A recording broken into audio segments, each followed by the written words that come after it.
ये electric capacitance. चलिए ध्यान दीजिएगा, नया चैप्टर आपका चालू हो रहा है वैद्युत धारिता। वैद्युत धारिता के बारे में हमें पढ़ना है। इससे पहले आप लोग पढ़ चुके हो क्या? वैद्युत चार्ज पढ़ चुके हो, यानी वैद्युत आवेश पढ़ चुके हो, वैद्युत क्षेत्र पढ़ चुके हो, साथ ही साथ धारिता क्या नाम है, गाउस का नियम, ये भी पढ़ चुके हो, और वैद्युत विभव। 4 टॉपिक आपके क्या हो चुके हैं, समाप्त हो गए हैं। ये आज आपका 5वां टॉपिक चल रहा है वैद्युत धारिता। इसी धारिता में हम पढ़ेंगे धारिताओं को योग करना, यानी संधारित्र को क्या करना है, जोड़ना है। संधारित्र को जोड़ने के क्रम कितने होते हैं? 2 क्रम होते हैं, एक समांतर क्रम होता है, एक श्रेणी क्रम होता है। ठीक है, जब संधारित्र को जोड़ेंगे तो संधारित्र से पहले हमें क्या पढ़ना है, धारिता पढ़ना है। ठीक है, देखिए सबसे पहले हम धारिता नामक शब्द जानेंगे, ये होता क्या है, तब हमें ये चैप्टर आसानी से समझ में आएगा। धारिता का मतलब होता है एक प्रकार से आयतन से रिलेटेड होता है। किससे रिलेटेड होता है? आयतन से। जैसे हम पढ़े हैं जल के लिए क्या यूज करते हैं, आयतन यूज करते हैं। जल के लिए क्या यूज करते हैं, आयतन है। जल मान लो एक किसमें, बॉक्स में भरा हुआ, डिब्बा में भरा हुआ है, तो मान लीजिएगा इसका कितना है, 1 लीटर आयतन दिया हुआ। कितना, 1 लीटर जल दिया है, तो इसका मतलब है जल का जो आयतन है हमारा कितना दिया है, 1 लीटर दिया हुआ है। उसी प्रकार से यहाँ भी धारिता शब्द का यूज किया गया, किसके लिए, आवेशों के लिए। किसके लिए यूज किया गया, आवेश के लिए, कि भाई आवेश जहाँ संग्रहित होते हैं, भाई आवेश संग्रहित होगा तो कोई ना कोई चालक होगा। आवेश कहाँ इकट्ठा होगा, चालक में इकट्ठा होगा। ठीक है, जब आवेश चालक में इकट्ठा होगा तो जितना आवेश वो एकत्रित कर लेगा, यानी जितनी उसकी क्षमता होगी वही उसकी क्या होगी, धारिता होती है। जैसे आप लोग खाना खाते हो तो कोई 1 रोटी खाता है तो किसी की क्षमता 1 रोटी की है, किसी की क्षमता 2 रोटी की होती है, किसी की क्षमता 4 रोटी की होती है। ठीक है, ऐसे सबकी क्षमता क्या होती, अलग अलग होती है। छोटा बड़ा आकार है तो उस प्रकार से उसकी धारिता क्या हो जाती, उसकी क्षमता क्या होती, बदल जाती है। जैसे हम लोग, मान लो हमारा 2 रोटी का क्षमता है, हमसे कोई बड़ा है, हो सकता 4 रोटी को खाता, हो सकता 1 रोटी भी खा के काम चलाता हो। यानी सबकी अपनी अपनी क्षमता क्या होती है, अलग होती है। ठीक है, तो धारिता का मतलब क्या हुआ है, क्षमता से। धारिता का मतलब क्या हुआ, क्षमता, यानी जितना वो क्या कर देता, आवेश एकत्रित कर लेता। जैसे किसी भी चालक को हम आवेश देते जाएंगे, वो एकत्रित करता जाएगा और उसके विभव में क्या होती जाएगी, वृद्धि होती जाएगी। जैसे जैसे आवेश देंगे वैसे वैसे क्या हो जाएगा, विभव में वृद्धि होती चली जाती है। ठीक है, तो यहीं पे हम ये कह सकते हैं कि Q is proportional sign V कह सकते हैं। क्या कह सकते हैं, Q is proportional sign V। इसको क्यों कहा है, क्योंकि हम जानते हैं कि जैसे जैसे आपकी क्या होगी, आवेश में क्या करेंगे हम, वृद्धि करते जाएंगे, तो उसके विभव में क्या होती जाएगी, वृद्धि होती जाएगी। उसके विभव क्या होती जाएगी, वृद्धि होती जाएगी। ठीक है, अब आपको पता है कि जब भी कोई समानुपाती चिन्ह हटाया जाता है, क्या हटाते हैं, समानुपाती चिन्ह हटाते, एक कांस्टेंट आता है, तो यहाँ Q बराबर क्या आएगा, C आएगा। क्या आ जाएगा, CV। तो जहाँ C क्या है, धारिता होती है। जो कांस्टेंट है इसी को हम क्या कहते हैं, धारिता देते हैं। और C का मान अगर निकालेंगे तो क्या आएगा, Q/V आ जाएगा। यहाँ से हमें एक फार्मूला मिला, C बराबर Q/V मिल जाएगा। बताइए किसी को कोई दिक्कत यहाँ तक? अब देखिएगा, अगर इसका मात्रक देखना चाहें हम, क्या देखें, मात्रक देख लेते हैं क्या होता है, यहीं से निकालेंगे मात्रक। ठीक है, मात्रक हम यहीं से निकालेंगे। तो मात्रक निकालेंगे, Q का मात्रक क्या होता है, कूलाम होता है। Q का मात्रक क्या लेंगे, कूलाम लिया जाएगा। ठीक है, बटे का मतलब क्या आता है, प्रति। बटे का मतलब क्या होता है, प्रति। विभव का मात्रक क्या होता है, वोल्ट। तो क्या आ जाएगा, कूलाम प्रति वोल्ट। बात समझ में आई? और इसी को हम एक दूसरा नाम दे देते हैं फैरड। क्या दे देते हैं, फायराइड नाम दे देते हैं, अथवा इसी को बराबर लिख सकते हैं किसके, फायराइड के। ठीक है, क्या नाम दिया दे सर, फायराइड दिया जाता है। और फायराइड को हमेशा किससे दर्शाते हैं, कैपिटल एफ से दर्शाया जाता है। किसी को कोई दिक्कत इसमें? अब यहाँ से परिभाषा हम बना सकते हैं, यानी किसी चालक को दिए गए आवेश, किसी चालक को दिया गया आवेश तथा उसके कारण विभव में वृद्धि के अनुपात को धारिता कहते हैं। क्या कहते हैं, धारिता कहते हैं। किसी चालक को दिया गया आवेश और आवेश के कारण उसके विभव में वृद्धि के अनुपात को ही हम क्या कहते हैं, धारिता कहते हैं। फार्मूला याद है, परिभाषा अपने आप हम बना लेंगे। ठीक है, तो चलिए हेडिंग डाल लीजिएगा। जी हाँ, हेडिंग डालिएगा वैद्युतधारिता। वैद्युतधारिता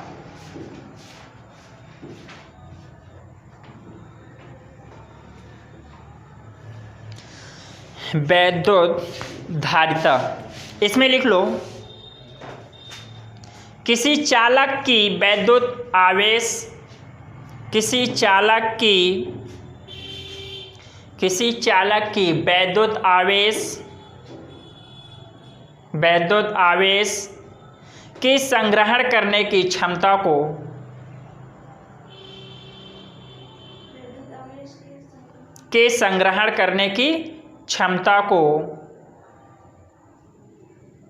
वैद्युत आवेश के संग्रहण करने की क्षमता को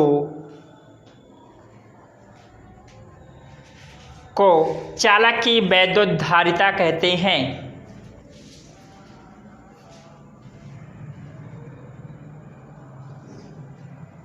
चालक की वैद्युतधारिता कहते हैं। इसे कैपिटल सी से प्रदर्शित करते हैं। इसे कैपिटल सी से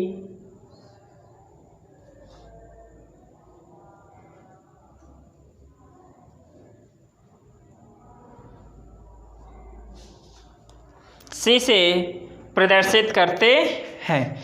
देखिए, जो सी होता है ये थोड़ा सा तिरछा होता है, लेकिन हम लोग सी और उस सी में कोई अंतर, हल्का सी क्या होता है, तिरछा होता है, लेकिन हम लोग हमेशा इसी रूप में लिख लेते हैं। ठीक है, उसमें कोई परेशानी की बात नहीं है। चलिए, इसके बाद नीचे लिखो अथवा, एक दूसरी परिभाषा लिख लो, जो आपको अच्छा लगे वही लिख लेना। किसी चालक को दिए गए आवेश, किसी चालक को दिए गए आवेश एवं उसके कारण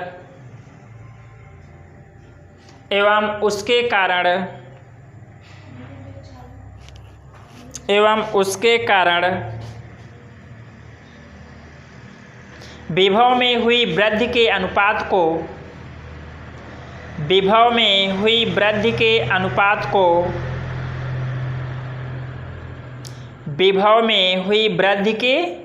अनुपात को वैद्युतधारिता कहते हैं।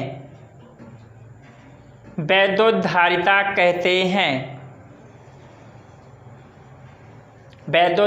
कहते हैं।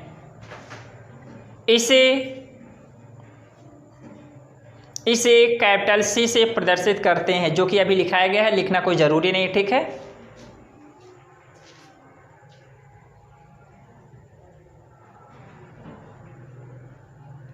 अब ये जो मैं लिखाया हूं इसको पूरा लिख लो बोर्ड में।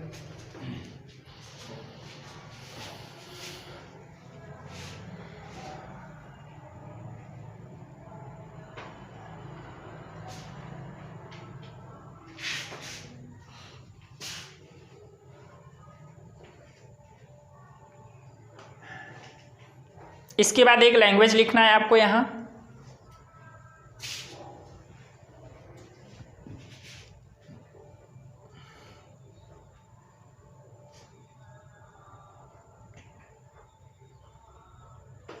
जहाँ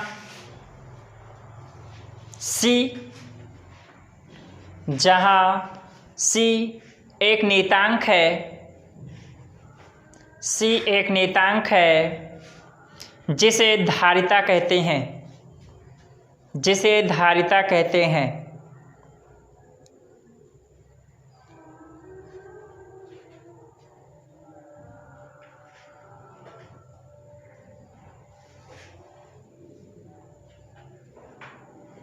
हो गया। अब इसमें आप लोग इसका मात्रा वो बीमी सूत्र निकाल सकते हैं। Yes sir. निकालो।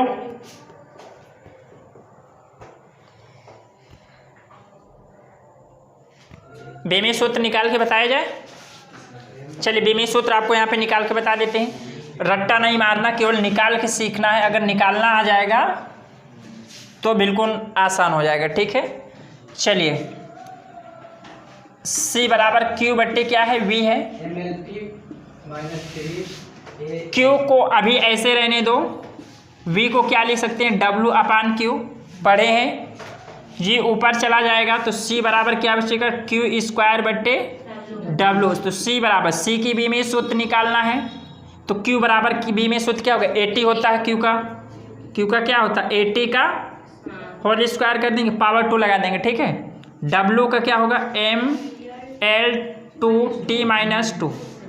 ठीक है, अब देखिए इसको जब सॉल्व करेंगे तो बताइएगा, m ऊपर जाएगा माइनस में, L2 ऊपर जाएगा -2 में, T-2 और ऊपर T2 है ना, तो ये माइनस में ऊपर जाएगा प्लस, और 2 प्लस ऊपर है तो T की पावर कितना हो जाएगा, लेकिन पावर 4 नहीं पढ़ेंगे, T4 पढ़ेंगे। क्या पढ़ेंगे, और A2। ठीक है, ये हमारी क्या आ जाएगी, बीमी सूत्र। यहाँ पे यल है तो m-1 L-2 T4 A2 note कर लो।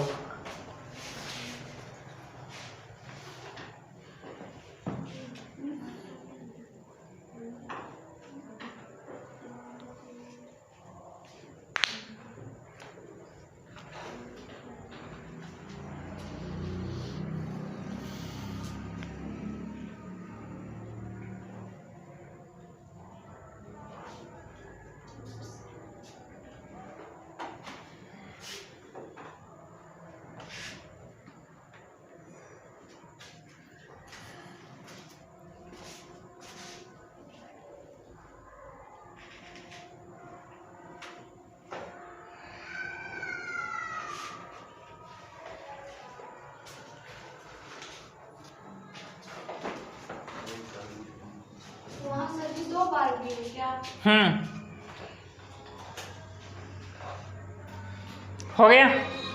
इसके बाद देखो,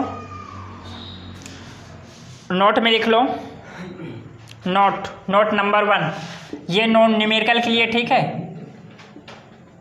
नोट नंबर 1 में लिख लो,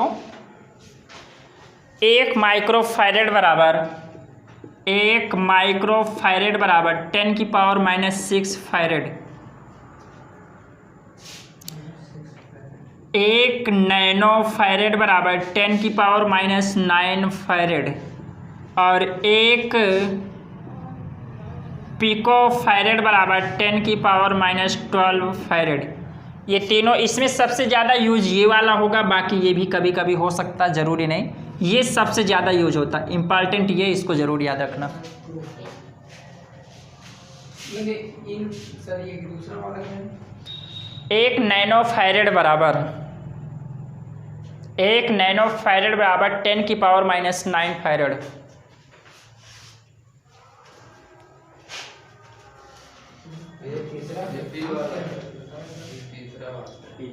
तीसरा क्या है, 1 पिको फैरेड बराबर 10⁻⁻12 फैरेड, पिको फैरेड।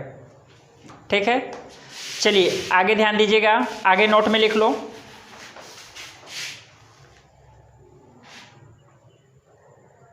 वैद्युत धारिता एक अदिश राशि है। वैद्युत धारिता एक अदिश राशि है।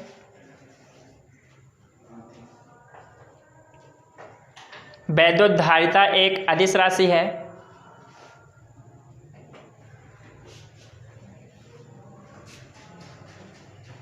अगला नंबर, वैद्युत धारिता का मान सदैव धनात्मक होता है। वैद्युत धारिता का मान सदैव धनात्मक होता है।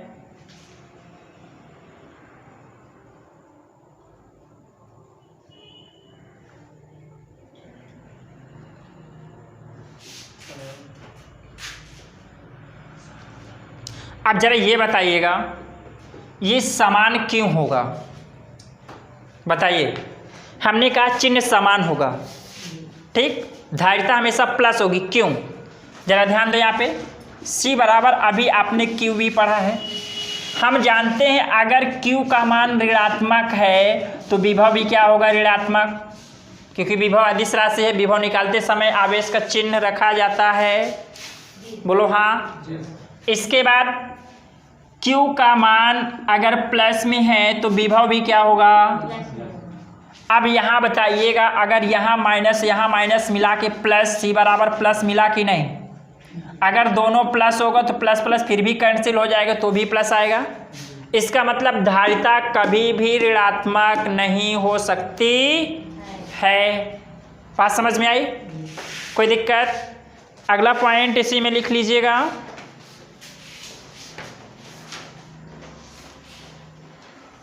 पृथ्वी का विभव सदैव शून्य लिया जाता है। पृथ्वी का विभव सदैव शून्य लिया जाता है। पृथ्वी का विभव सदैव शून्य लिया जाता है। इस कारण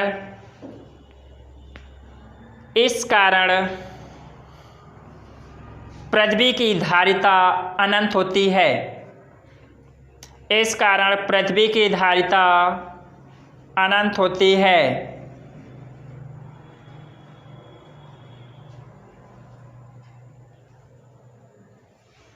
इसका मतलब क्या हुआ? अगर V आपका क्या है? 0 है तो C बराबर क्या होगा? Q by V।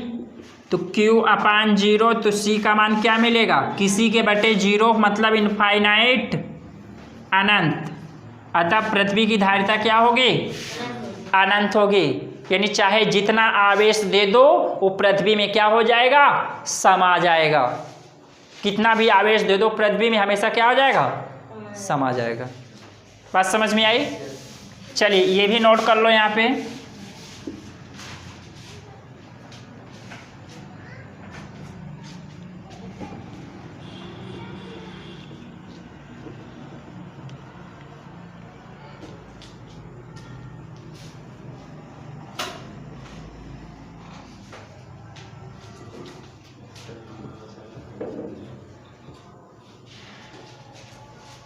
कोई दिक्कत इसमें?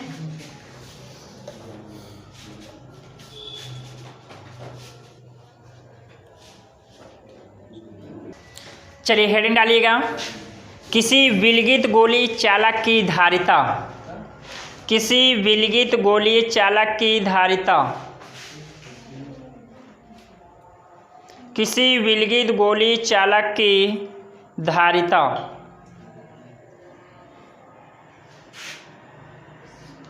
किसी विलगित गोली चालक की धारिता।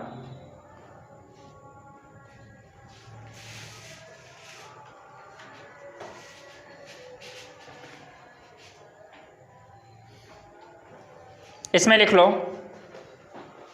माना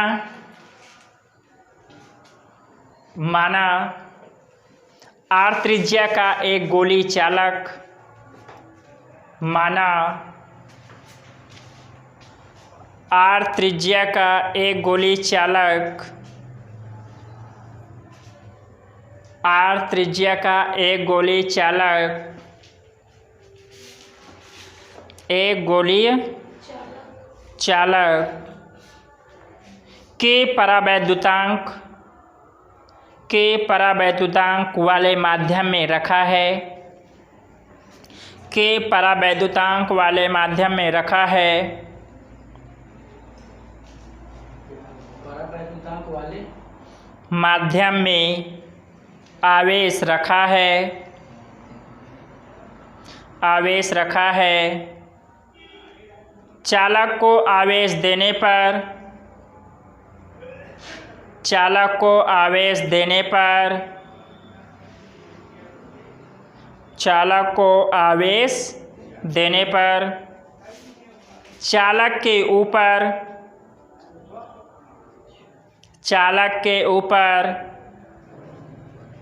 एक समान रूप से वितरित हो जाता है, एक समान रूप से वितरित हो जाता है।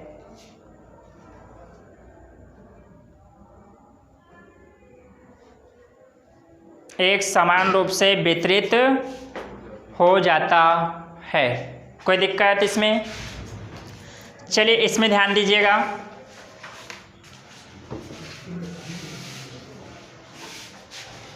देखिए ये मान लीजिएगा कोई आर त्रिज्या का एक गोली चालक है। ये इसकी त्रिज्या कितना है? कैपिटल आर दिया हुआ है। इसको क्यू आवेश हमने जब दिया तो ये पूरे आवेश पर क्या हो गया? पूरे चालक पर एक समान रूप से वितरित हो गया। कोई दिक्कत? अब हमें क्या करना है? सबसे पहले हमें इसकी धारित क्या निकालना? विभव निकाल लेते हैं। क्या निकाल लेते हैं? तो जब आर त्रिज्या का गोली चालक होता है उस पर विभव का फार्मूला लगाएंगे तो V बराबर आपका क्या होता है? 1/4 पाई एप्सिलॉन नॉट Q बटे R होता है। V बराबर 1/4 पाई एप्सिलॉन नॉट Q बटे R। चूँकि ये जो चालक है एक किस में रखा? माध्यम में रखा है, जिसका परावैद्युतांक क्या है? K है।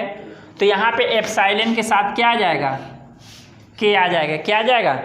एप्सिलॉन के साथ K का क्या हो जाएगा? हमेशा गुणा हो जाएगा। कोई दिक्कत? अब इसमें क्या करेंगे? हमें जानते हैं भाई आवेश Q दिया तो Q आवेश देने पर V विभव में क्या हो गई? वृद्धि हो गई। धारिता बराबर पढ़े हैं C बराबर Q/V। इसे समीकरण नंबर क्या मान सकते हैं? 1। अब V का मान उठा के यहाँ रख दो तो C बराबर क्या आएगा? 1/4 pi epsilon K into Q बटे R। अपान में क्या, सॉरी गलती हो गई, ऊपर Q रहेगा। ठीक है, ऊपर Q रहेगा और बटे में क्या रहेगा? 1/4 pi epsilon into K into Q बटे R। अब बताइएगा ये Q से Q क्या हो जाएगा?